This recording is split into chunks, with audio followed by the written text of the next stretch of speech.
Well, hello, everyone. My name is Kelly Beatty, and I want to welcome you to this global conference, the Under One Skies Conference of the International Dark Sky Association. I am just thrilled to be here with you today, and I can see by the bottom that more and more of you are joining every minute.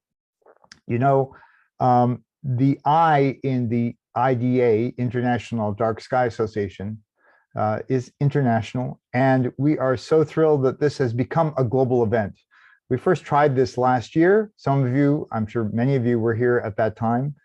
We had not quite 2,000 registrants and as many as 750 people join at one over the course of the 24-hour conference from, let's see, 50 different countries. Well, what we have now has eclipsed that. At last count, we had 2,312 registrants from more than 90 countries. This is the largest gathering of dark sky advocates in history, and you're a part of it, and we're thrilled to have you with us today. I'm going to cover a couple of housekeeping things before we move on to our presentations today. Many of you, I suspect, have used Zoom before. If not, let me just give you a basic introduction. There are controls down at the bottom that will allow you to get to chat and Q&A. And let me just say, those are different. We want you to put your name and where you're from in the chat. But when it comes time to ask questions, please use the Q&A function. You'll also see there that you can create a captioning or a live transcript.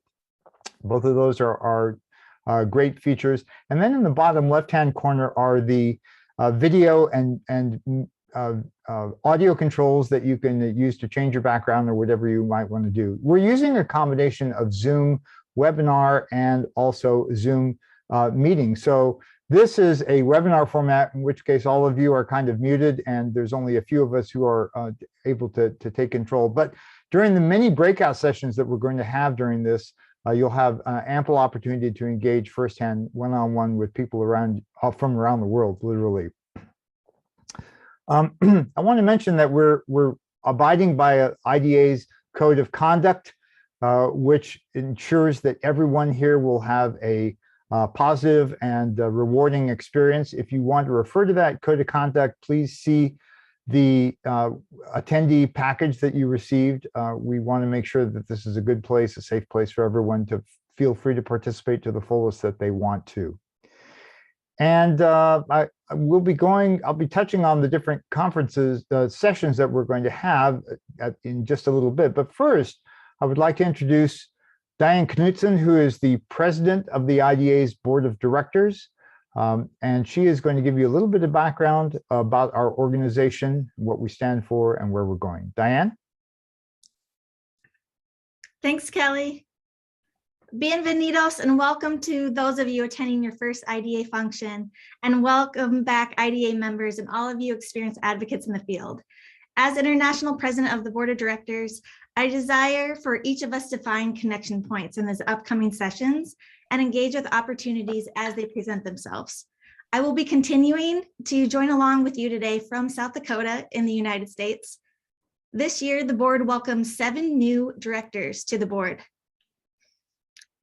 They are coming from Guatemala, Germany, the United States of America, and the United Kingdom.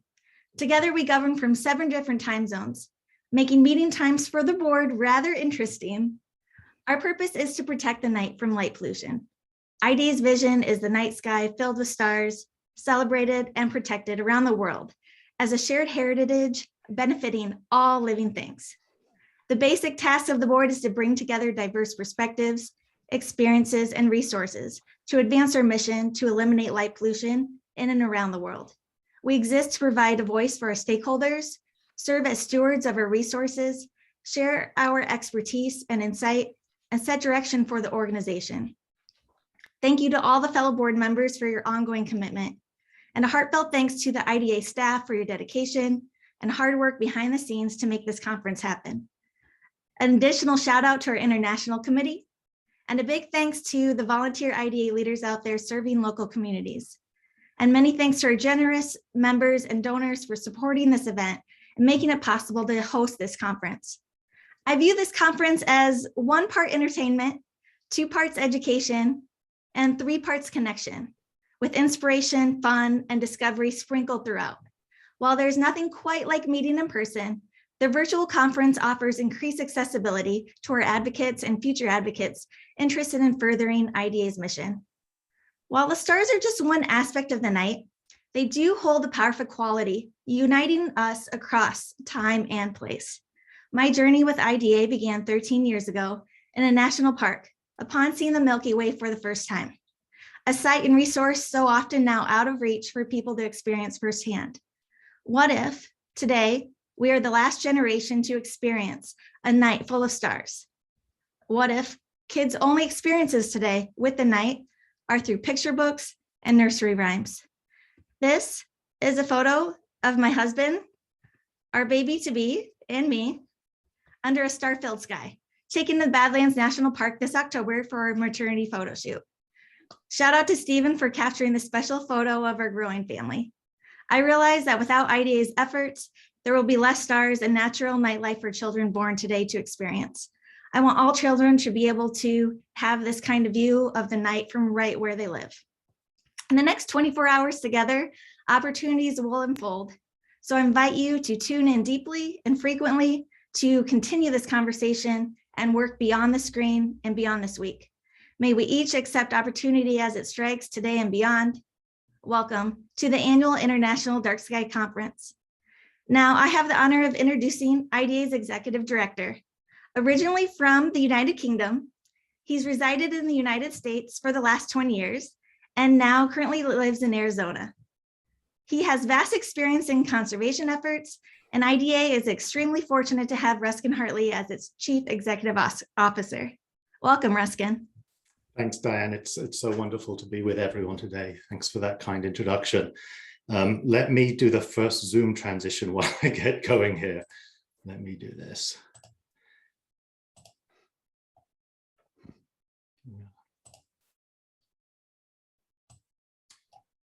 I'm speaking to you today from Tucson, Arizona, in the southwest part of the United States, on the land of the Tohono O'odham, Pasco Yaqui, and other indigenous peoples. In December 2019, just before COVID ravaged the world, my parents bought my boys and I an 8-inch simple Dobsonian telescope, one of those indestructible ones. I'll never forget their gasps as over the spring, we explored craters on the moon, the rings of Saturn, and the fuzzy blobs that I assured them were the birthplace of stars. As we entered the virtual world of COVID and the kids' horizons shrank to the 4 walls in our backyards, the telescope became the inspiration for my 8-year-old son's art and creative writing projects. Looking up gave Cole an infinite view of the universe and a greater understanding of his place in it. And at the time everything was shrinking down, his eyes really expanded. But a year before, all this would have been impossible. Unlike Tucson, which has worked hard to protect its dark skies, the cities of the San Francisco Bay Area in Northern California, where we resided for many years, shine brightly all night long. Unbeknown to us at the time, we were among the 99% of people in Europe and the United States who live under light polluted skies, many, like us, in a state of perpetual twilight. Now, over the past 100 years, the rapid expansion of outdoor light at night has transformed our cities. I think it's important at the start to acknowledge the advantages that have come with that. The extension of our daily lives into the evening hours has in many ways enriched it. But as we all know, it's come at significant costs. As we will discuss over the next 24 hours, we have really blotted out the stars, a trend that has accelerated in the past 25 years. One of our board members, Alejandro Miguel Sanchez's recent study showed that in the last 25 years, light pollution has grown up to 270% globally, and in some regions, as much as 400%. Now, at a time when the planet is facing multiple crises, the climate emergency, habitat destruction, eradication of indigenous knowledge, the widening social inequalities, and of course, the ongoing pandemic that continues to claim so many lives, why should anyone care about rolling back light pollution? As we will hear and as we'll discuss, light pollution is both a symptom and also a significant contributing factor to many of the challenges we're facing today. COP26 closing today, for instance. The extinction crisis, estimated 600 million birds in the United States alone die from colliding with brightly lit buildings at night. Light pollution is also helping to drive the decline in insects, and 40% of bug species are projected to be lost within a decade unless we act. Even fish and coral are not immune. Of course, climate change, as much as 200 billion kilograms of CO2 are emitted each year to light the night, and we'd have to plant billions of trees to offset that. Human health and well-being, in addition to harming the environment, bad light is simply unhealthy for many people. Cultural heritage. Light pollution has been likened to a form of cultural genocide. Erasing the night sky erases indigenous stories and people's connection to these stars. And of course, scientific discoveries. Dark skies have led to some of the most remarkable discoveries that have enriched society, and we hope that it will continue for centuries to come. Now, these issues are extraordinarily complex, and in some cases we lack clear solutions, or the solutions come with significant costs. But light pollution is different. We know how to solve it, and solving it saves money. And it doesn't mean turning off every light and being plunged into medieval darkness, as one of my colleagues, Martin Morton-Taylor, in the UK mentioned to me recently. But it does mean that thinking about natural darkness as a precious resource, and that artificial light should be used in a manner that minimizes its negative effects. Now, we can do this by following widely embraced principles and committing to using light at night responsibly and equitably. These were embodied last year in our joint statement with the Illuminating Engineering Society about 5 principles for responsible outdoor lighting. This was the conservation side, the engineering side coming together and say, look, we have shared understandings here. Light should be useful. It should be targeted where it's needed. It should be at low intensity. We simply overlight too much of the world. It should be controlled. It should be on when it's needed and off and dimmed when it's not. And we should use warmer color lights wherever possible. We need to design with darkness in mind and only add light where it serves a useful purpose. Once the decision has been made, we should follow these steps. To use an analogy, I'm teaching my 4-year-old at the moment how to brush his teeth. We don't leave the faucet on all night just because we're going to come back in the morning and brush our teeth. We turn it off when we're brushing our teeth. We turn it on when we're rinsing. Really, that's the same approach that we should be taking with light. Use it where we need it and turn it off, dim it when it's not needed. Here's a classic example of where it all goes wrong. 24/7 surveillance lighting in New York City. Just as areas of natural darkness are unequally distributed, we are starting to understand how light pollution itself is distributed unevenly, even in individual cities, with marginalized communities often subjected to high levels of light pollution. Solving light pollution also requires us to address this issue, ensure that everyone has access to quality light at night. Everyone deserves good lighting and natural darkness. Fortunately, though, through the work of dark sky advocates around the world, we have a growing number of places that are embracing dark sky protection and quality lighting. Just last month, we celebrated the 20th anniversary of Flagstaff here in Northern Arizona in the United States as becoming the first international dark sky place in the world. Now, in the past 12 months, the program has grown really strongly. And we now, in fact, we have 190 places certified in 22 countries. We project we'll be pushing 200 by the end of the year. And equally exciting, we have 185 places that are in process across 26 countries. So it's really becoming part of a strong global movement. And one of our wonderful colleagues in Germany earlier this year published a paper that showed that it's working, which is really exciting. And over the past 5 years, our grassroots network of advocates has grown 500%. Sorry, the last 3 years has grown 500%. And boy, has everyone been busy. You'll hear many of their stories over the next 24 hours. In India, Abhishek has persuaded officials in Nagpur, population of 2.4 million, to use the dimming controls on the new lighting system in the city. And as he described at 11:30 p.m., he literally saw the lights go down and the stars come up. In Pittsburgh, Diane Turnshek has been helping with the city to pass one of the first dark sky ordinances in a large city in the United States, showing that dark sky protection isn't just for small remote communities. It works in large cities as well. And in Argentina, Alejandro has been working with a number of nature reserves to change out their lighting. And the local cats are paying attention. I'm really excited about this one. They saw a 50% increase in large cat sightings after those changes were made. This stuff works. But all this progress could also be in vain unless we simultaneously address a fast emerging and new threat, space-based light pollution. To borrow from the late Peter Douglas, a fierce defender of California's coast, the sky is never saved, it's always being saved. In May 2019, observers around the world responded with shock as they watched trains of satellite process across the sky. By 2030, it's projected that as many as 107,000 satellites will be in low Earth orbit. New models indicate that satellites may also increase the levels of sky brightness through the integrated impact of thousands of reflected sources of light on diffuse sky glow. By one estimate, background sky brightness in dark places may increase by 250%.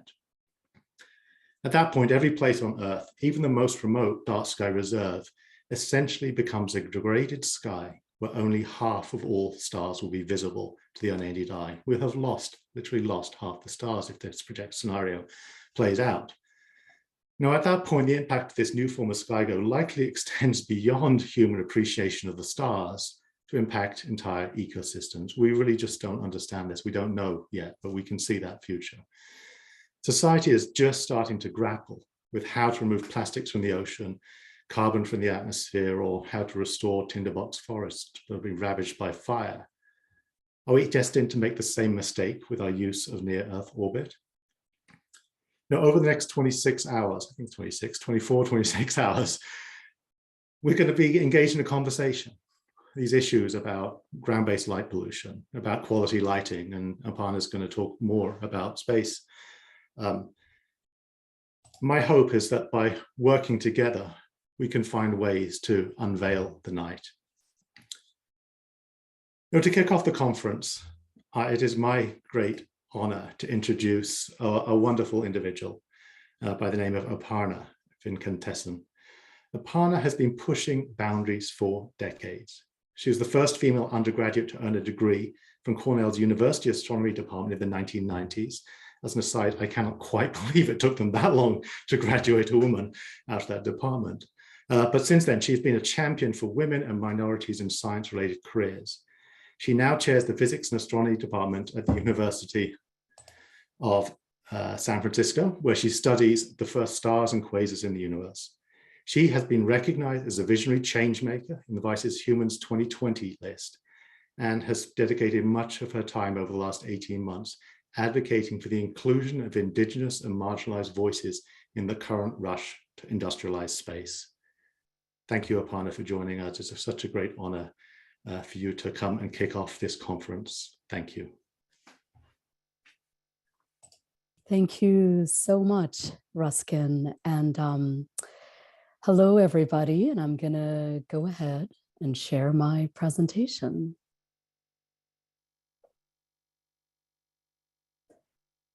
Hello, everybody. What an honor and delight to be here today with you all as we come together for IDA's 2021 Under the Sky event. I hope to share with you my thoughts and shared advocacy avenues on the current pressing issue of who owns the night sky and how we can have the sky be for all people. I want to begin by respectfully acknowledging those whose ancestral homelands I am speaking on, the Coast Miwok and Ohlone of Northern California, and the traditional custodians of the land where each of you are. I express profound gratitude to the IDA leadership, including Ruskin and many cherished colleagues, for giving me the opportunity to speak here today. I express gratitude to all of you, the IDA community, our hearts and minds and hands at work together for our shared skies. And I express gratitude to all of you joining us today. This has been a really hard last 20 months, more than any of us could have anticipated in the early days of the pandemic. And I don't know what your work or life or school package has been, or what losses you have endured, but thank you for being here today and for caring. There have been so many kinds of losses, but I especially want to take a minute to acknowledge the loss of elders, whether they be human elders, of which we have lost too many, or elders in the form of redwoods, the devastating fires in Northern California, all around where I live in San Francisco, were so awful. And to watch the elders of the redwoods fall in a year we had lost too many elders was so devastating. And also we had other elder losses, such as Arecibo, the elder telescope of our time. When it fell, all of our hearts broke. So I want to invite you all to take a moment to write the name or names of those you are mourning. They could be elders or otherwise, and the countries they are from. Let us connect through our shared loss and also through our shared love of the skies. Because after all, space and the skies are our ultimate common shared ancestor. I don't want to ask you guys to put yourself out there on your own. I will add myself to that.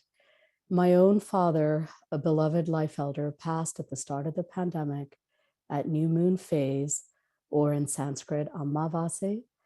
Since then, I have more than ever observed the phase of the moon and felt a deeply personal connection. The moon has become my personal grief calendar since the loss of my beloved father. The moon and the universe and the skies have never felt more personal to me. I don't need to tell you about the existential crossroads that we are at. We are really facing, as a species, as a planet, a dramatically accelerating fallout from all of these factors impacting our very survival. I want to point out explicitly that many, if not all of these, are borne disproportionately by the same communities, whether it be climate change, whose impacts are accelerating quickly around the world in many, many forms, pandemics, of which we are still navigating one, economic inequality, racial injustices, the digital divide, which the pandemic has accelerated into a digital chasm. We have never been more keenly aware of the need for global affordable broadband. The health of the ocean is very much at stake, as is clean water access, as well as all the systemic hurdles for all of us to achieve our best. And among all of these crises, it is so easy to feel exhausted, to be in a state of crisis fatigue. And it's easy, therefore, to miss a crisis that is quietly unfolding above us in space, which I will spend a lot of my talk on. I want to also express that instead of just saying there's so much crisis, there's so much bad stuff going on, I want to offer hope. And let us view this existential crossroads also as an opportunity that we are invited to rethink, reimagine, and co-create from all human ways of knowing so that we can be integrative. Let us integrate everything that is good, that is creative about being human. Let us be relational, let us be ethical, and co-create from all human ways of knowing so that we can collectively achieve new outcomes, perhaps even ones that surprise us, that we did not anticipate as we journey together on Earth and through space. Today is the closing day of the Climate Change Summit in Glasgow, Scotland, and I know many of you are joining us from there. Today's the last day of COP26, and I draw your attention to the issue of climate change and rising sea levels. This is only one of many ways that climate change is manifesting, but it has a close connection to the communities who are experiencing many of the existential crises a couple of slides ago. So for a minute, I am going to play this video, but I'm also going to ask The IDA staff, Betty Maya, if you could drop in the YouTube link, and that way people can watch it on their own if their bandwidth doesn't permit a stream. In Tuvalu, we are living the realities of climate change, sea level rise, as you stand watching me today at COP26. We cannot wait for speeches when the sea is rising around us all the time. Climate mobility must come to the forefront. We must take bold, alternative action today to secure tomorrow. Faftailasi, Tuvalu Modeatua.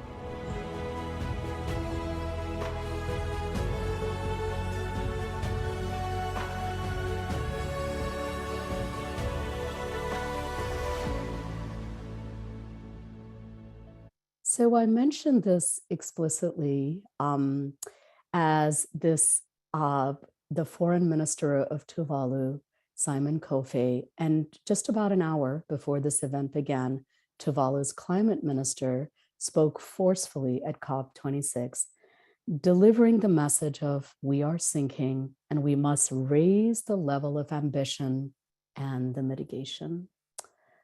I mentioned this explicitly because the IDA has played such a key role, a wonderful role, in being a global leader in recognizing and supporting dark sky communities, dark sky areas, dark sky parks, even dark sky nations. The first dark sky nation was the Kaiba Paiute Dark Sky Nation, recognized on Earth Day in 2015.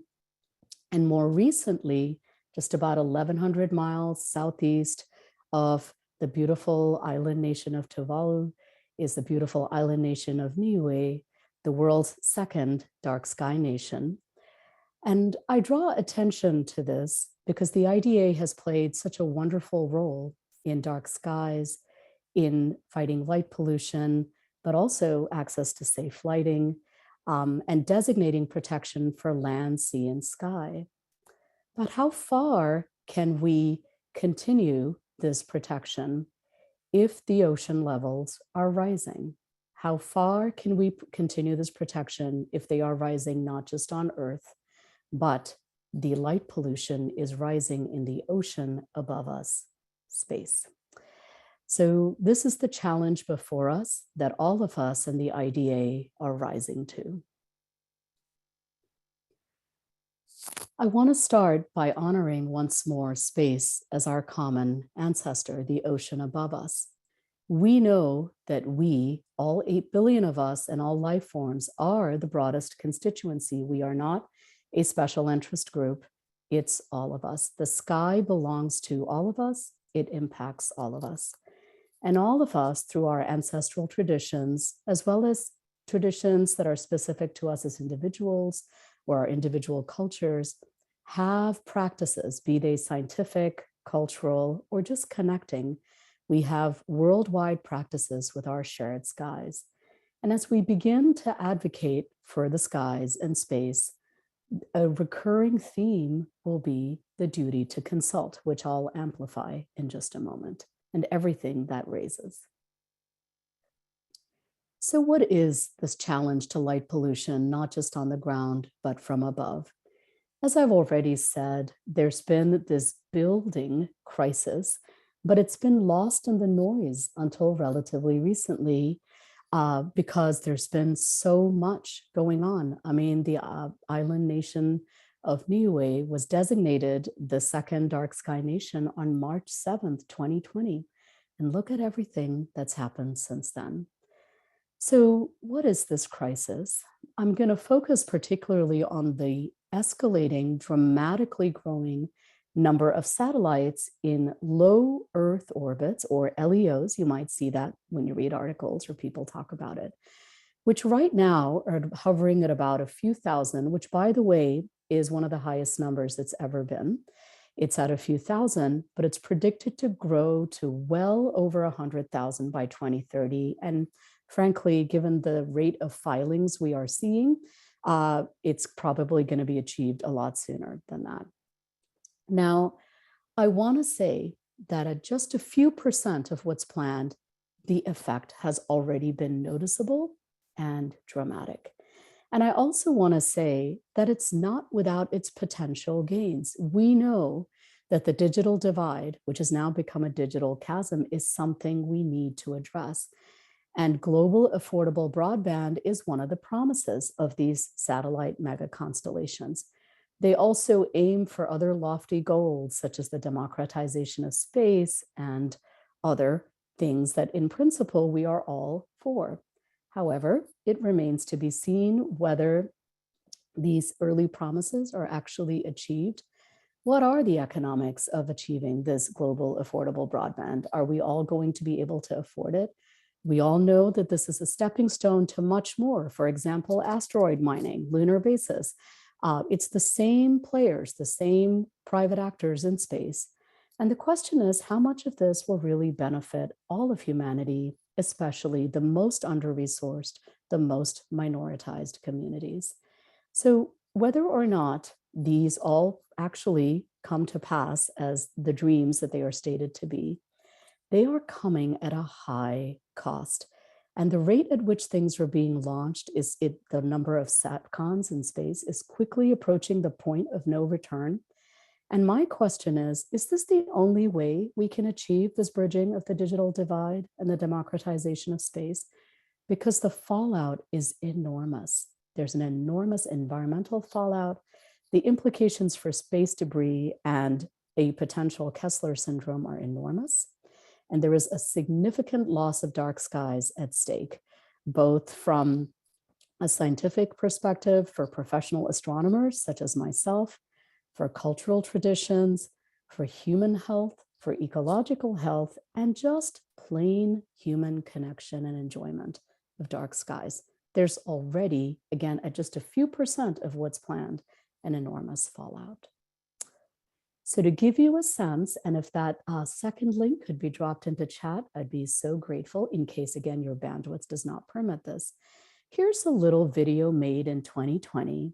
And although made just a year ago, it's already outdated, showing, and here it's the year, and the planned satellites to go into orbit around Earth. And note, by the time it gets to the mid to late 2020s, how very crowded it gets. And please know that after this video was made, many more tens, even hundreds of thousands of satellites have been filed in order to get clearance to launch. So again, I don't know how many of these will actually end up there, but this was the plan as of a year ago, this kind of cage that we're already fighting to get in and out of.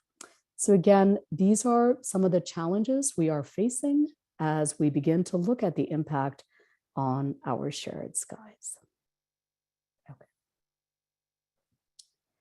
Now, there's been growing advocacy, including through the IDA and many other national and international groups, on how to really address this.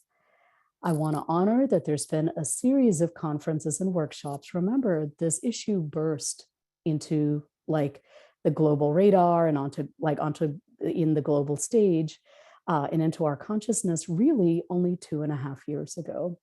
I know this year has been so aging. Every week feels like a month, maybe even a year, but really it's May 2019. And initially there was a SatCon 1 workshop a year ago, summer of 2020. And more recently, this past summer in July of 2021, the SatCon 2 workshop that it was my honor to participate in. So I should also honor a number of other meetings, including the United Nations Dark and Quiet Skies, but particularly SatCon 2 targeted the issues under 4 working groups: observations, algorithms, policy, and community engagement, which it was my honor to co-chair along with my wonderful co-chair, James Lowenthal from Smith College.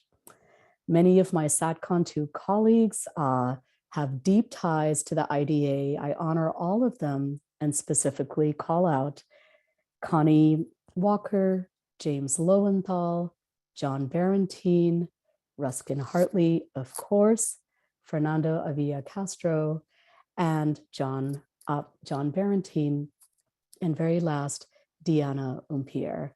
Thank you all for teaching me. I learn from you every day. So our final reports, which took months to develop, write, and finalize, are now out at this website. And if Betty Maya could drop that into chat, please take a look. If time is short and you're not interested in the details, please look at the executive summary.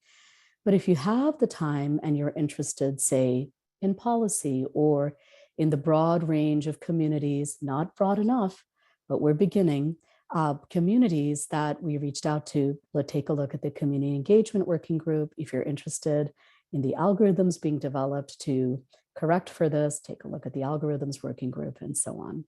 But I just want to reiterate this point that this issue has not been around that long on the global radar, but everyone now is noticing SATCOM trails in space. When we look up at the skies, whether they're indigenous knowledge holders or environmentalists or professional astronomers just trying to get a galaxy exposure, or many, many, many other communities, astrophotographers, amateur astronomers, and so on. Everyone is writing, talking, and organizing around it. And so are we here today. So the next two slides contain points and images from one of the wonderful SATCOM2 working group chairs, Meredith Rawls, who led the observations group. Perhaps you like to watch, like my teen sons do, like to watch superhero movies. And as you know, most superheroes' greatest strengths also ends up being their greatest vulnerability. Astronomy and our observatories are no different. Our best observatories, current and planned, turn out to be enormously vulnerable to light pollution from LEO satellites. For example, the Vera Rubin Observatory, which is being built right now and is going to give us the most high resolution and really wonderful map and ongoing movie of the sky. It's going to be amazing, is going to be particularly impacted by this light pollution threat. So what are some of the light pollution issues from satellites? Here's just a few. And then once again, I thank Meredith Rawls for some of these points. I'd like for you to file away this opening point, which is that most of them right now in the orbits they're being launched to are mostly prevalent at low elevations in the sky near twilight, so usually dawn and dusk, but some are illuminated all night long. And the impacts end up being worst for some of the wide field, large all-sky surveys that are based on the ground, very much like the Rubin Observatory. There's a lot of these streaks that I've shown you in previous images come from new satellites launching, sometimes old one deorbiting, but there's really a wide range of impacts. So some of the key recommendations from working groups and astronomers include, now I just need to give you a little bit of a context for the system. Like many other figures that astronomers like to get backwards, the magnitude system, which dates back a couple of millennia to Hipparchus, is backwards. So the higher the numeral value of a magnitude, the less bright an object is, the dimmer it is. Sorry about that, but most human eyes see from magnitude 0 to 6, where 6 is fainter and 0 is brighter. So we are asking industry and satellite operators to design 7th magnitude or dimmer. That is our request. There's also a request to keep satellite at lower orbits because higher orbits can sometimes make it worse. Now there's nuances in here, like if you're a country like Canada that is at middle latitudes, you get particularly impacted by some orbital choices. But for now, let me keep it simple and say that the current request to industry is to keep satellites at lower altitudes. You might think, wait a second, higher orbits, won't they be farther away and therefore fainter? That's good, right? Because everything's shining by reflected light. Well, actually, there turned out, and this was counterintuitive for me too, that the higher the orbit, the longer it takes to cross your exposure or field of view, because as you know, the farther away an object is from the gravitational field of something it's orbiting, the slower it moves. Just like Neptune is moving slower than Jupiter, which is moving slower than Earth around the sun. These satellites at higher orbits, sure, there's some mitigation there being in a higher orbit, but they move slower. So again, there's a number of requests to industries, like, can we please get accurate and precise trajectories for what you've launched and what you're planning to launch, and some others listed here. But I want to make very clear one key point for us here as a community, the IDA community. This is for individual streaks. That is important, but we can actually try to back correct for that, but we cannot back correct for other things. The sheer numbers of satellites that are being planned, the sheer numbers could lead to, and people, very smart people, including John Barentine and collaborators, are calculating this right now. There could be a potentially large rise in the background global sky brightness, washing out the Milky Way, erasing up to 40% of meteor showers, and much, much more. Why is this important? Because unlike the streaks, which we could, again, try to back correct for, we cannot ever get away from this. This will be like going to a planetarium show and dialing up, like they kind of say, here's how it looks in the country and here's how it looks in a city. It could dial up the background brightness, and we can't get away from it anywhere on the planet. So all of these dark sky parks, communities, nations that the IDA and so many communities have worked hard at, they may no longer be relevant. This will impact astrotourism, astrophotographers, amateur astronomers, and of course, professional astronomers. Now I need to integrate a lot longer to get data on my galaxy because of this rise in global sky brightness. So again, my gratitude to John Barentine and his collaborators for raising these excellent points that deserve more research.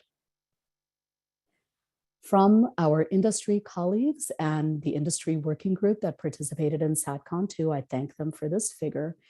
This is now a figure showing how Starlink's satellites, where they were peaking in visual magnitude. Remember, our eyes see 0 to 6.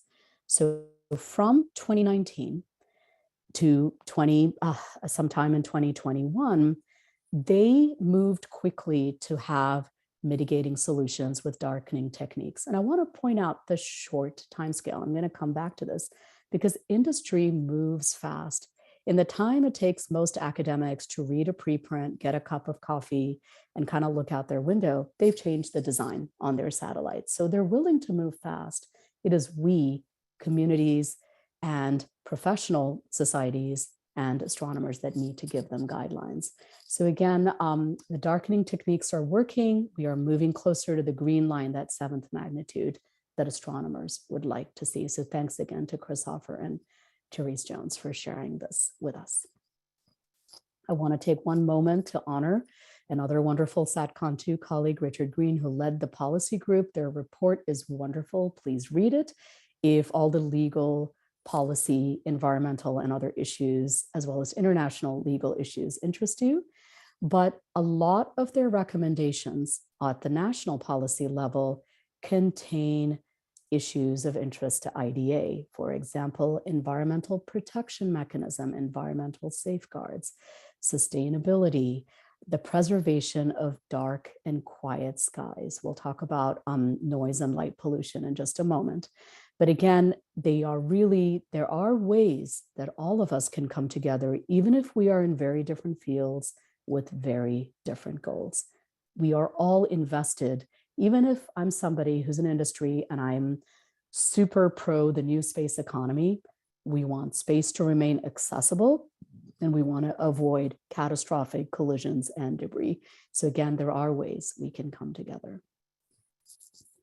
All right, so I'd like to spend now a few minutes on the wonderful working group that it was my honor and privilege to co-chair with James Lowenthal. Our working group, community engagement, this was a first for a meeting that addressed the issues of satellites and usually had astronomers and industry present. But with gratitude to the SATCON 2 leadership, we were able to create an entire working group to bring in communities. We had 22 members across all time zones in the world.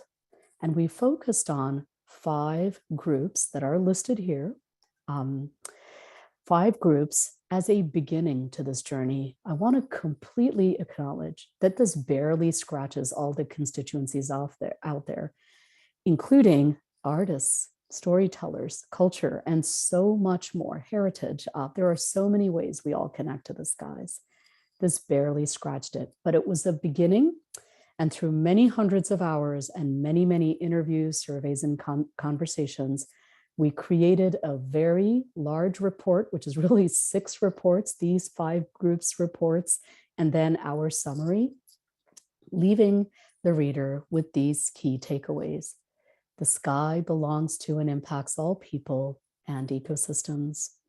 Space is a global commons, and if anyone's interested in talking more about that, we can in the Q&A.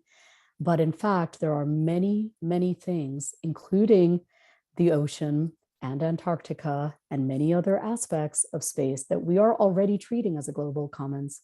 Why not make it official? It's already contained in the Outer Space Treaty as well.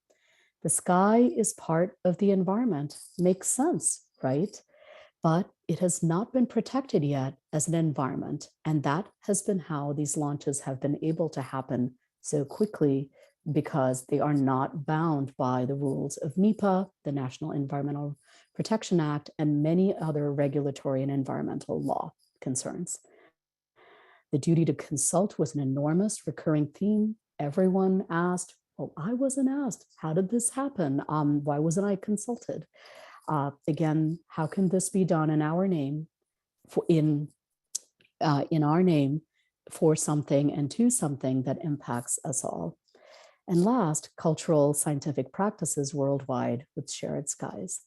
So we invite industry and space actors and leadership and really professional and community-rooted constituencies to co-create a shared, ethical, sustainable approach to space rooted in these values that have percolated up from the ground through all the communities we reached out to. And I know we've missed so many, but this is the beginning of a conversation.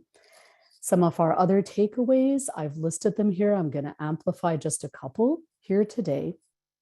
But I want to say that we really see this as the beginning of a journey, because we know that's what's happening in LEOs, low Earth orbits, is really going to happen very quickly to the moon, to asteroids, and to a lot of near Earth space, because the principles by which, or I should say the lack thereof, and lack of regulation that we're quickly occupying near Earth space is going to quickly extend everywhere.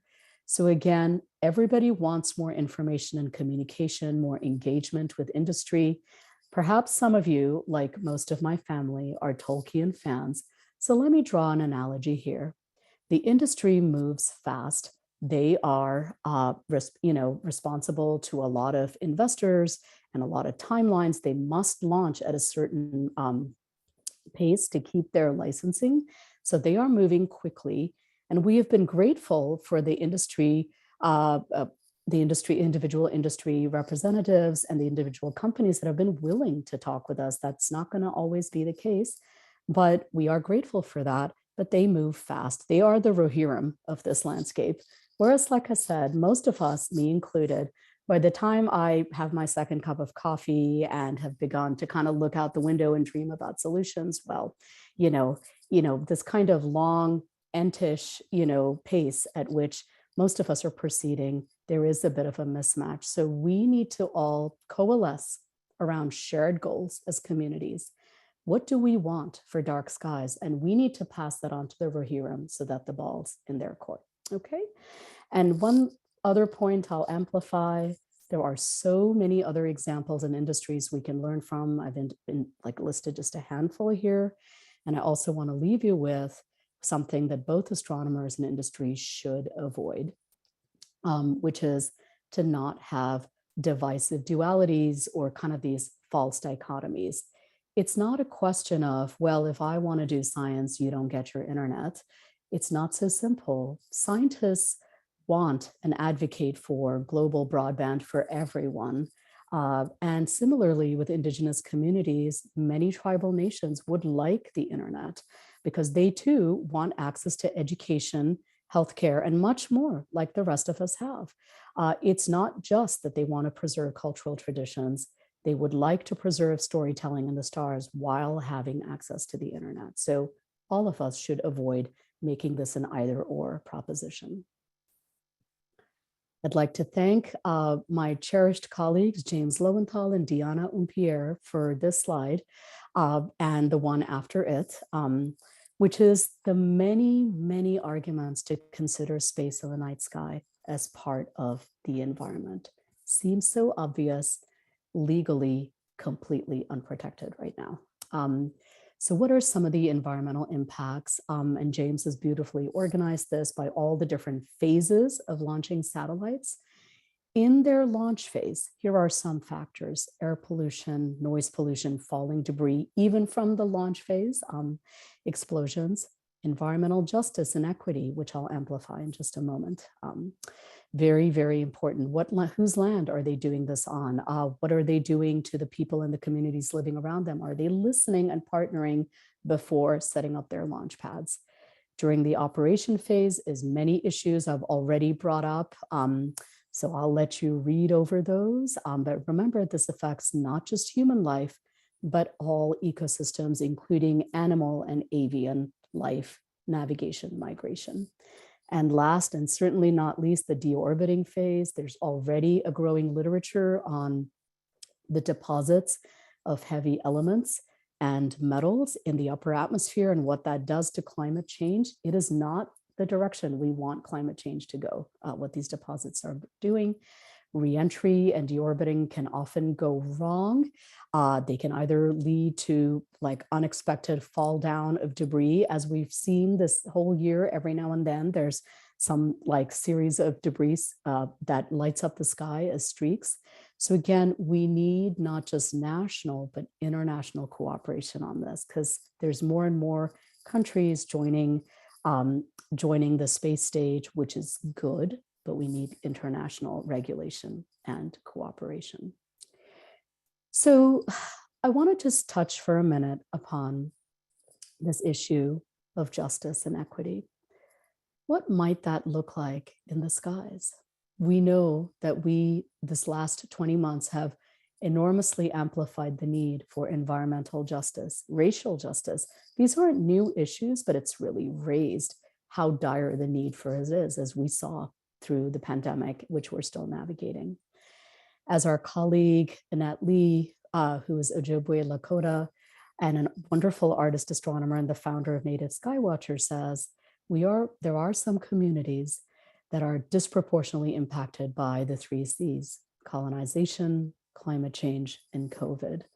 So how do we try to mitigate, address, create change that honors the burden these communities have had to bear? All of the wonderful work that IDA is doing through dark sky reserves and parks, which by the way have enormous interest and a rapidly growing stargazing indigenous storytelling program, they have an enormous base of programs that are growing out of this. That will all be impacted by a potential rise in global sky brightness. And as some of our working group members said, and I've mentioned a couple of them here, Hilding Nielsen from the University of Toronto, who's Mi'kmaq, and Juan Carlos Chavez, who's at the Blue Marble Institute, Yaqui, Sonora. As they said, light pollution erases indigenous stories and identities, again, disconnecting them from the night sky and bringing up all the pain of colonization again. Indigenous peoples and many cultures globally have millennia-old complex relationships with the night sky and the stars. So who are we to take that away from them? And I point you especially to a growing literature and growing feature-length media pieces on this. Some of you may have seen the New York Times piece on Muskism just a few days ago, but also in the last few weeks, a long piece on low Earth orbits being the next great crucible of environmental conflict by Josh Sokol for Science, and also the role of satellite swarms in astrocolonialism by Becky Ferreira at Vice Media. Thank you to my dear friend and teacher, Diana Umpierre, for this slide. As she has noted many times, and as I've tried to say here, this is not just a single issue, right? We are tugging on the thread of a very complex tapestry, a story that is still unfolding, a story that we are part of. We are not just going to address the one issue of SatCons because it is tied to a million related issues.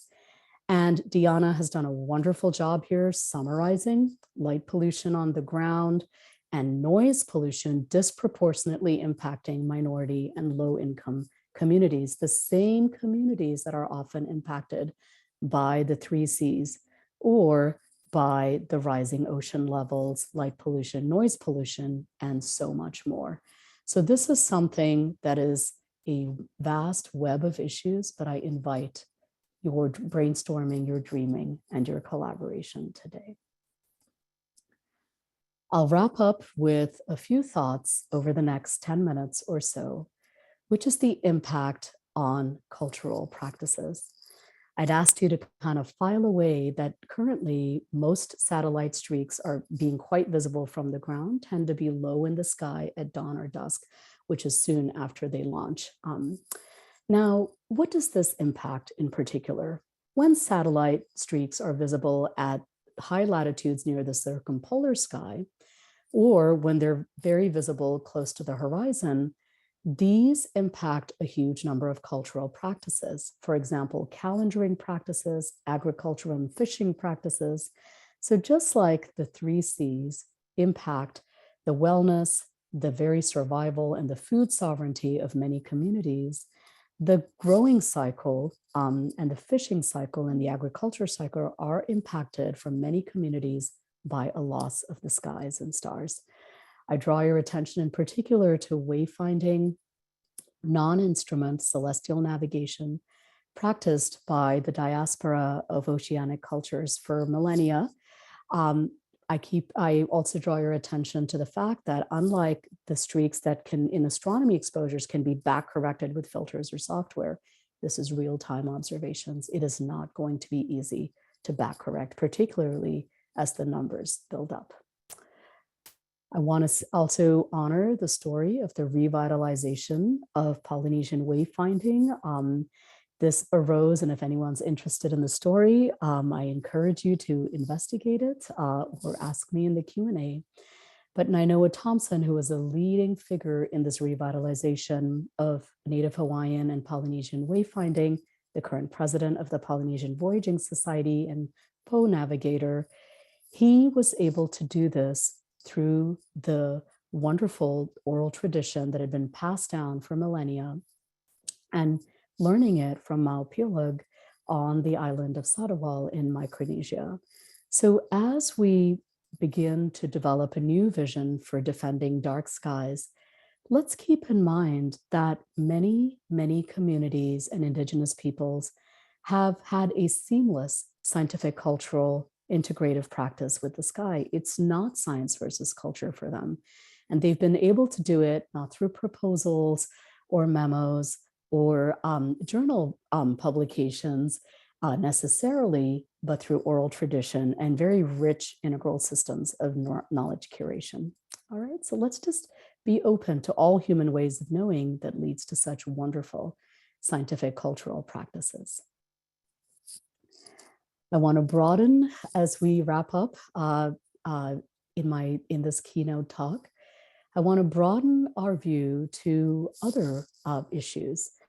As I said before, the way we are approaching these low Earth orbitals is the way we are setting the sort of precedent for how we might approach the moon, Mars, and really asteroids and a lot of space.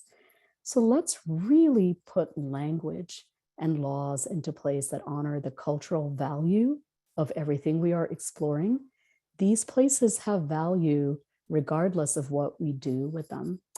And the Artemis Accords, which many of you may be familiar with, not very many signatories yet, it's fairly US-centric, but New Zealand, which is actually a relatively new but very active space actor, just signed the Artemis Accords, but under conditions of Maori principles of stewardship and sustainability. So let's learn from that. And because heritage and culture are very important to IDA's principles, let's broaden our definition of heritage. Whose heritage? Is it just landing sites and boot prints? Do places have value outside of, what we're doing to them or what we're exploring? And I think, yeah, our answer is yes. They have far more value than what we do with them and to them. There's also an enormous range of issues, and in the interest of time, I won't get into all of them, but please feel free to ask me during Q&A. We know that when it's a federal agency or a government actor, a nation, we can hold some of them accountable to us, the public and the taxpayers. But we need to develop norms and policies around private actors in space because space is increasingly privatized. And also to all the legal and ethical scholars out there, we need you. We need clarification and creative solutions on a huge range of issues that are coming up, like where does Earth end and space begin? What is the legal jurisdiction of Earth's laws? How do we honor existing treaties, for example, between the Crown and sovereign indigenous nations on Earth, say Canada or New Zealand? How do those extend to space? How does this impact asteroid mining? Do some things get paid back into a sort of community trust from which communities can gain from whatever we're doing in space? So we really need clarification and creative new solutions. And also to broaden the definition of planetary protection. Right now, it's very narrowly defined. And the concern has all been about biocontamination. What is going to happen to us? But have we considered how we change the environments we visit? The Asteroid Mining Act, which is just a few years old, Obama signed it. It's a big gray area where there's a potential for life.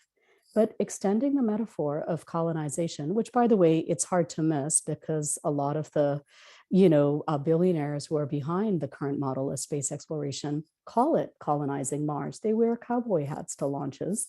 So, but colonization has a painful history of consciously, displacing, even eradicating those who lived there before. So as we go to these places, we need to ask, well, what about the life that's there, but I haven't thought about?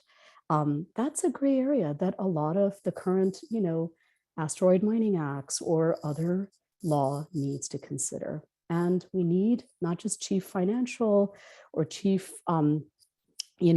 chief executive, chief financial officers, but chief ethical officers for these efforts. We need to expand these definitions to consider the ethical, cultural, and legal considerations from all affected constituencies. So in the words of Meredith Rawls, our choices today are setting precedents for how low Earth orbits in space will be used for decades to come, and in my mind, perhaps even centuries. Could we drop this video link in, please? Thank you, Betty Maya. The numbers from the SATCON2 reports are alarming for everyone, professional astronomers, communities, environmentalists, but I think we can turn this around. We just need to start the work now. If we see dark skies as a fundamental human right, and we are interested in co-creating solutions. This is the reentry of one of the Falcon Heavy spacecraft about 2 years ago. It looked exactly like this. This is not my picture, but it looked exactly like this from my backyard. I was actually, for a moment, a little worried and also intensely curious that the aliens were finally here. So you might be thinking, oh my God, what do I do? What do I do? Perhaps a beginning point is consider, if you're interested, it's hard to dig through actually commenting on all the filings and talking to your representatives in Congress. If you're in the United States, you're able to do equivalent versions of this in the countries and communities you're in. Please read all these reports. They are out and freely available. And there's talk now and growing, kind of a growing movement to have a centralized institute, perhaps called SatHub, that will begin to address all of this from a shared scientific, cultural, environmental, ethical space. So we need you, all of you, not just the scientists, but the advocates, artists, writers, coders, everybody. We need you. Please join us. I've written here a few points that IDA has had a history, a wonderful history of building in, but we could really use accelerating advocacy and activism on.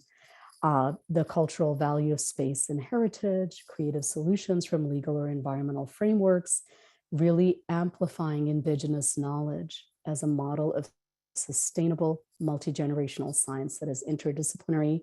But because this is a global issue and an international issue, we need to build global networks to promote this advocacy, because there's a dire need for coordinated international oversight and a regulatory ethical framework that honors all of us, the humanity, the ultimate stakeholder in dark skies.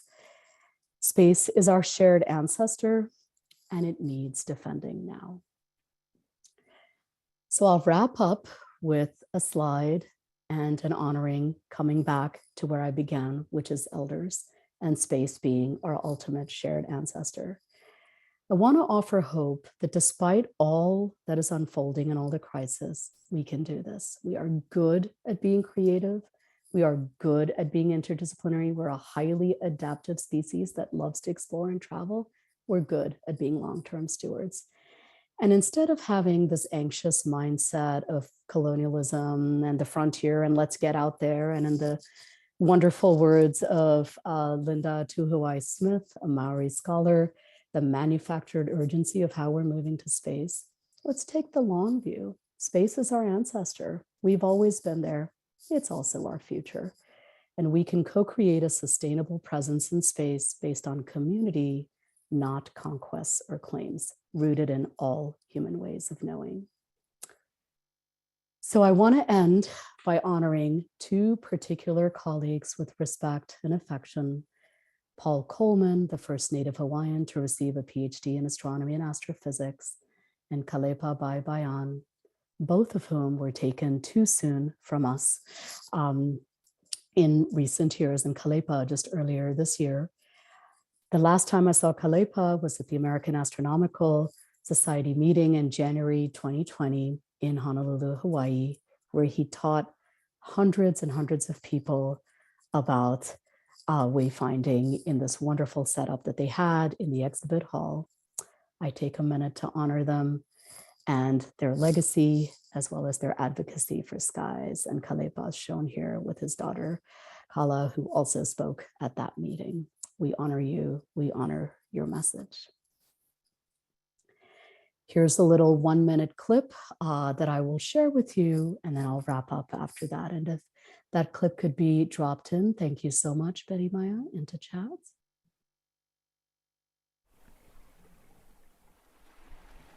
Draw a big circle around where you want to end up, and then throw the map away. Draw your own map. Become the map maker, the cartographer for your own life. Don't let anyone tell you what you should be. Don't let others define you. Be responsible for owning your own dream and vision of where you want to arrive at. Be persistent and relentless in working that cell plan so that you arrive at your destination.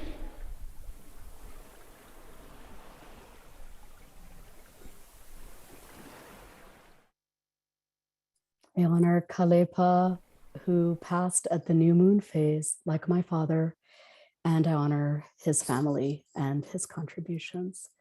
So thank you, everybody, for listening and for giving intentional space to these issues. I call on you, the current and future elders. How will we answer to future generations about what we did and didn't do at this critical juncture for dark skies in our collective history? Can we rise to the challenges and be the elders that the future deserves? And I point you to this wonderful quote by Paul Coleman. I offer the lesson of the stonemason. The greatest works require a tremendous effort with surprising patience, one stone at a time. Thank you, everybody. And thank you, Aparna. That was just fabulous. And I would like, to have 5 or 10 minutes to just let it all sink in. But I've got a bunch of questions here. A couple of them are technical, and I want to start with those because a lot of your focus was on the satellite constellations, and there are a couple of things in there that are kind of counterintuitive. One is that why is it that the satellites at higher altitudes, which will look fainter, potentially have as much or greater impact on the aggregate light pollution that we see? Oh, and before you answer that, I just want to, please don't raise your hand. If you want to ask a question, use the Q&A function that you'll find down at the center bottom of your screen. And I and others will be picking through those for our panel. Thank you. Go ahead. Thank you very much. And I'm sorry that kind of rushed by. Yes, there's a few trade-offs here, but let me focus on one key one. Yes, so let me focus on the streaks first. Yes, you would think that because we are seeing the satellites because of reflected sunlight, and you might think, well, the higher up they are, the farther they are, and so they'll be dimmer. And that would be correct, except because the farther they are, the slower they move, so they don't pass through your field of view exposure as quickly, they linger. So that, I would say, is perhaps one of the leading factors. And if I've missed anything, there are some world experts listening in. You should totally feel free to add that into chat. But I would say that is the one that I would highlight. That's the individual streaks as far as, professional astronomy. The global rise in sky brightness, that is something that we are still working out. It is highly nonlinear from these hundreds of thousands of future satellites. As collisions and debris build up, what is how are these individual flecks of mylar and these individual, chunks of debris, how is that all going to play out? We don't know. We don't know, but just given what's already happening, it has the potential to be significant, perhaps even catastrophic. But thank you for that great question. And here's a related one, which is that this is from Louise. With 107,000 satellites planned, what is the rational spacing between them? How do you keep them from colliding together? And do we reach a point at which we cannot safely launch other spacecraft into orbit out of fear of colliding with these? Yeah, I think those are great points. And I want to just building on the previous question, there's some great additions, not just that, yeah, they're going slower, they're in an image pixel or the, kind of exposure for longer, but the lower satellites enter the shadow of the Earth earlier, and the higher ones are not in the shadow as much. So they are actually, again, kind of lit up for longer from all of these aspects. Okay, so now coming back to this question, is there any, logic and, well, let me put it this way. Right now, it's just been the ITU is taking in all these filings internationally, and the FCC is taking in these filings. The approval process right now is following some system, but not adequately planning out ahead. This is my best understanding for all the known as well as unintentional consequences. And that's the big issue is there is already quite a bit of crowding. And I don't know, if somebody has this up, a number of us have this link on Facebook for all the kind of unplanned corrections that Starlink is having to do in orbits. It's kind of interesting to track on social media. There was a recent post about that. That's something the company doesn't really draw attention to, just like it doesn't draw attention to its updates to its models software for Tesla. It kind of doesn't draw attention to some of its corrections. But I think that crowding is already happening. I believe there's a speaker, thank you, Mike Simmons, who will be speaking about it tomorrow in the closing session.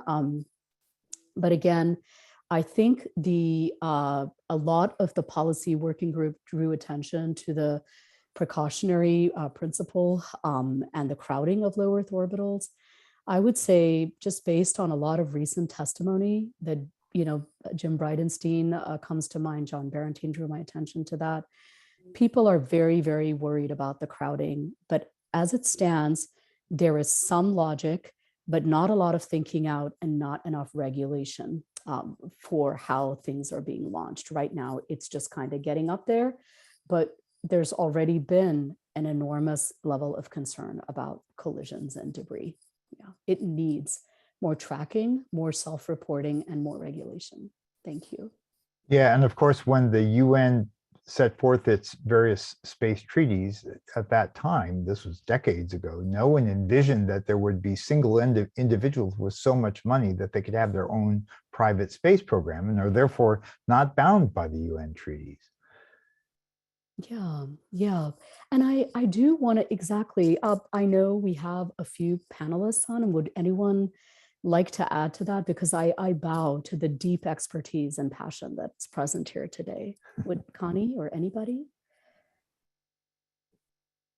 I think you've been doing a great job, Aparna. I'm not sure I can add much more, but it is really true that there are a number of satellite companies that are not within the US, like OneWeb in the UK, for instance, which is a major, and they've just filed for some more, probably I think it was tens of thousands of satellites that they would like to launch in the near future, certainly within this decade.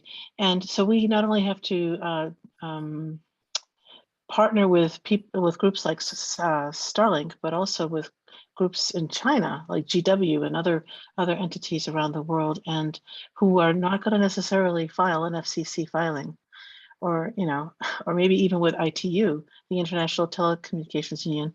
They might not file with those people. They might just file within their own countries, and that's it. And because they're only beholden to transmit to within those countries. So we have a lot of work ahead of us, and we hope you will be continue to be a part of it, Aparna. Thank you so much. Oh, it would be such an honor. And I'll just amplify one point Connie made.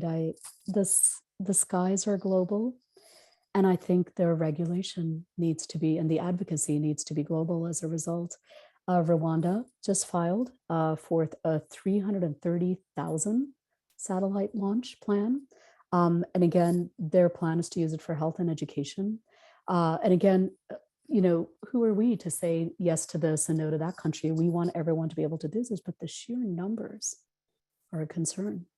And the thing is, some things are going to get very hard to fix or back correct once they reach a certain level of, kind of a runaway, a debris buildup or congestion. And I see that somebody's put in thank you, Tracy, congesting space, like we're congesting our highways. And I think this is why learning from other things like the railways, highways, how did we deal with regulation? How did we deal with planning and infrastructure is enormously important. Thank you, everyone.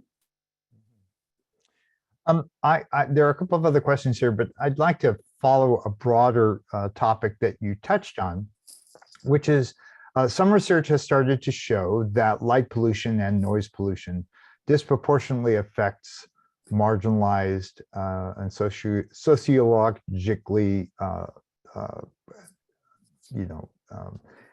behind communities. Is that primarily a US perspective? That is to say, has there research been done on, say, developing countries where the arrival of electricity and being able to provide light at night is met with rejoicing? These are the communities that have a lot of the lore having to do with the night sky, but in their mind, the arrival of the electric light far outweighs that.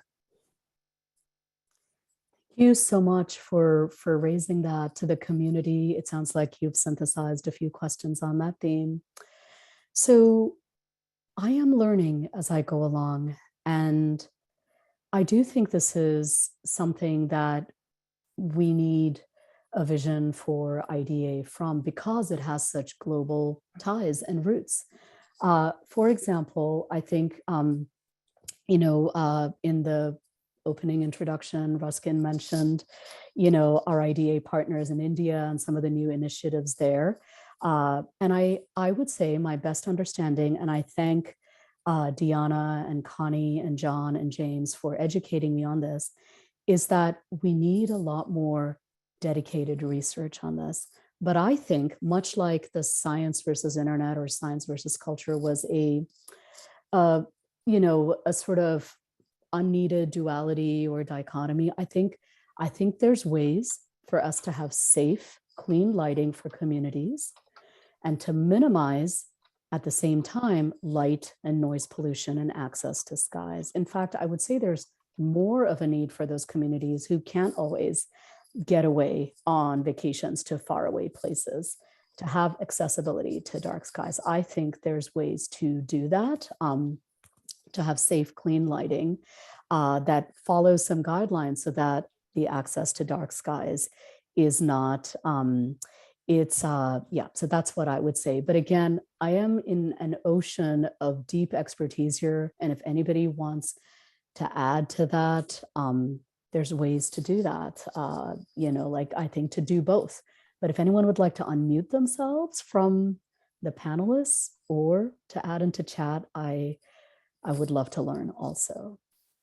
But again, there needs to be more research on this, like what do developing nations need, and so on. But again, it's also a health issue, right? The light we need lighting for safety, but that doesn't impact our health or ecological health. While we wait for somebody to chime in on that, a quick question from one of our attendees, from Val. How was the magnitude 7 limit determined? Clearly, that's still way too bright to mitigate the effects of astrophotography and scientific research. Was that a compromise between astronomers and the companies as something that could be achieved? Yeah, so my best understanding, and this is built up from before SatCon 2, which is when I joined. So let me say a couple of sentences, and then I invite Connie and others to chime in if I've missed anything. So remember yes, it was a reasonable compromise that, would be below the threshold of what's visible to human eyes.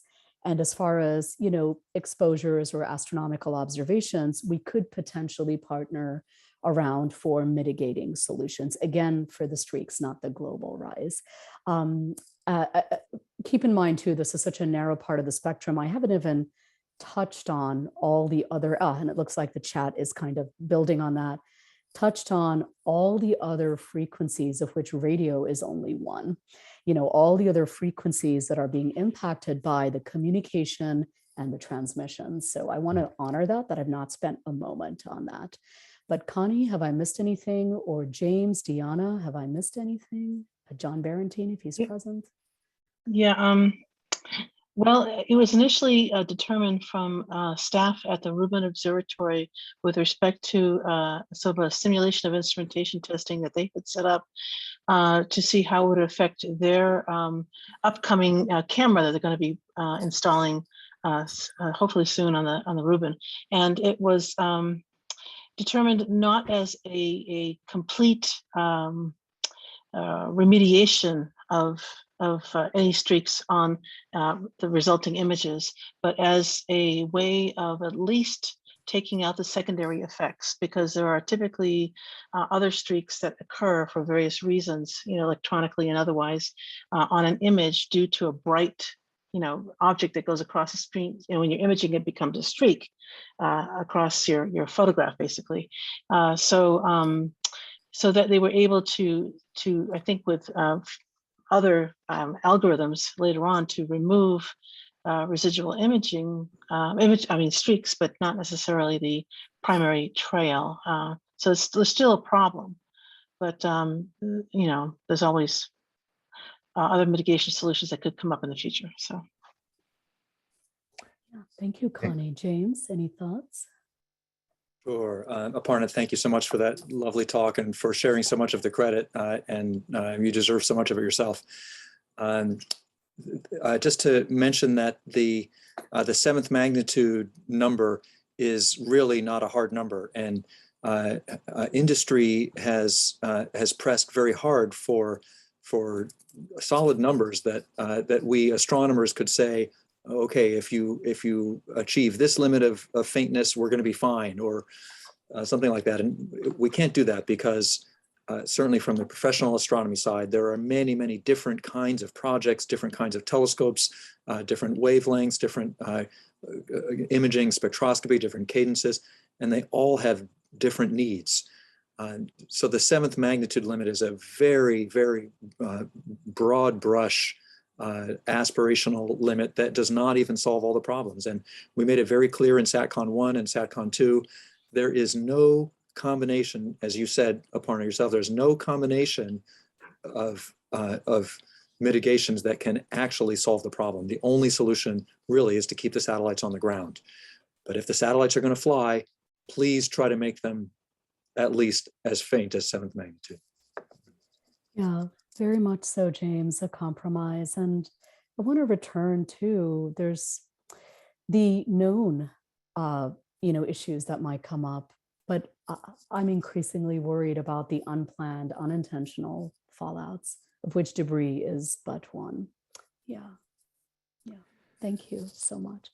Deanna, would you like to add on the environmental and clean light and light justice? I'm so sorry if I cut you off, Kelly, but Deanna, would you like to add to that?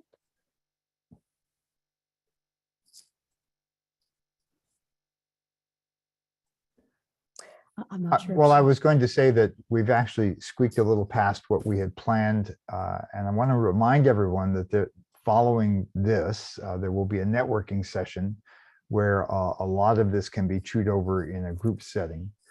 And so maybe it's time. We got to most of the questions that had been posed. There was one about maybe we should be emphasizing art and culture, and that Western culture, night sky used to be important for Western culture too, as not just indigenous cultures. I encourage people to continue that discussion.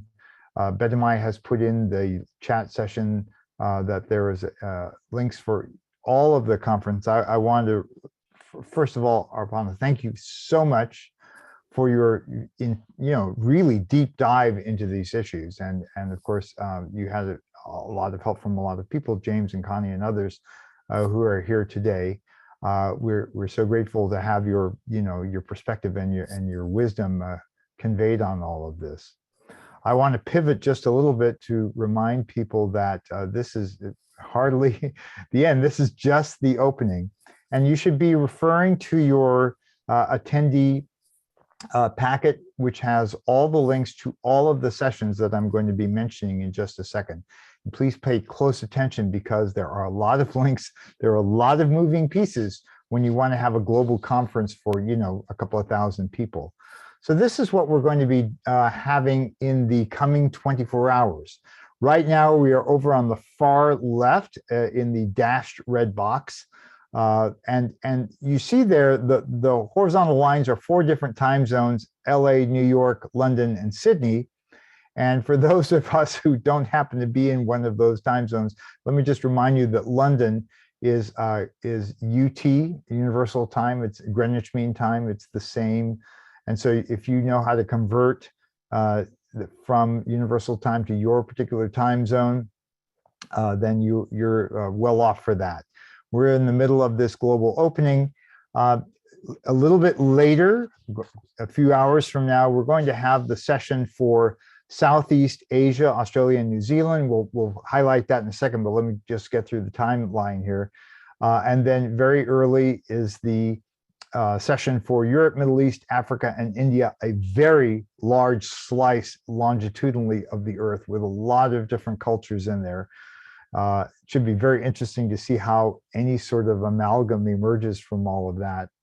And then finally, there will be a session for the Americas tomorrow here in the Western time zone, Western Hemisphere time zone, followed by our the IDA's annual awards for various individuals and facilities that have really distinguished themselves, and then our global close. So if we can advance to the next slide, let's kind of tick through these sessions.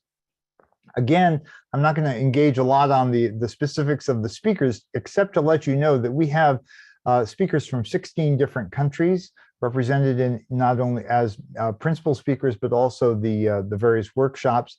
You can see this. And by the way, I want to remind you, if you go to conference.darksky.org, you can see the bios for each of these speakers and what they're going to be presenting on. So that's a sort of shortcut for you, conference.darksky.org. And so we have 3 very different individuals giving main speeches, main presentations in the Asia, Australia, and New Zealand section. If we can flip to the next one to kind of get through this.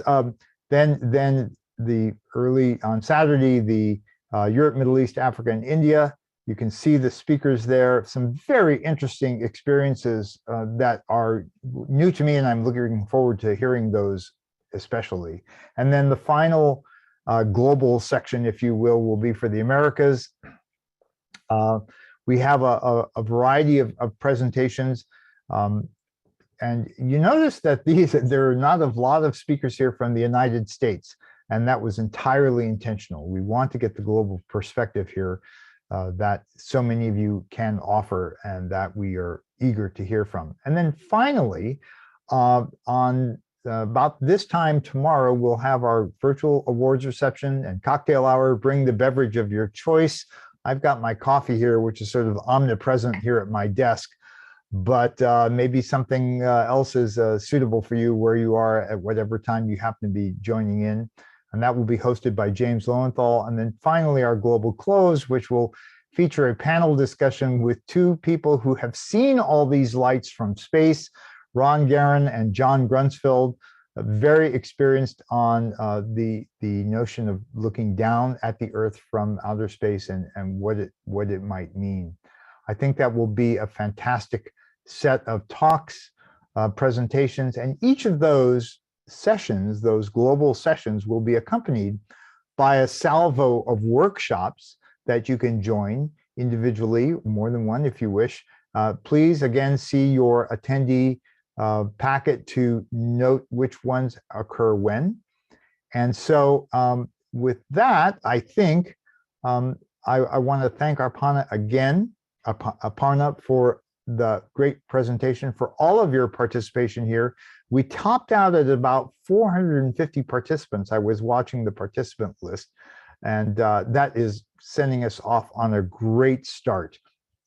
And so again, I want to encourage you to tune into these. All of these will be recorded and available on the IDA's website, that's darksky.org, after the meeting has concluded.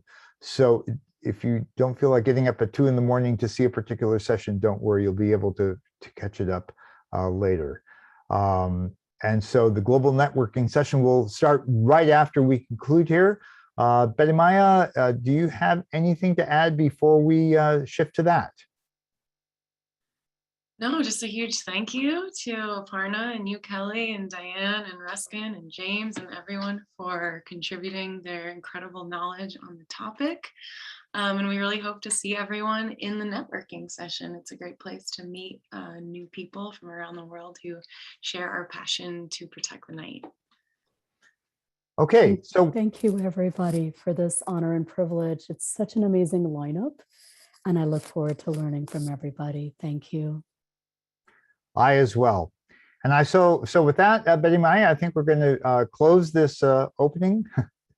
Counterintuitive, we're closing the opening, and move on to the networking session. We look forward to seeing you all at many of these sessions in the hours ahead. Thank you all for joining us again, and we hope you have a great 24 hours absorbing all of this great information.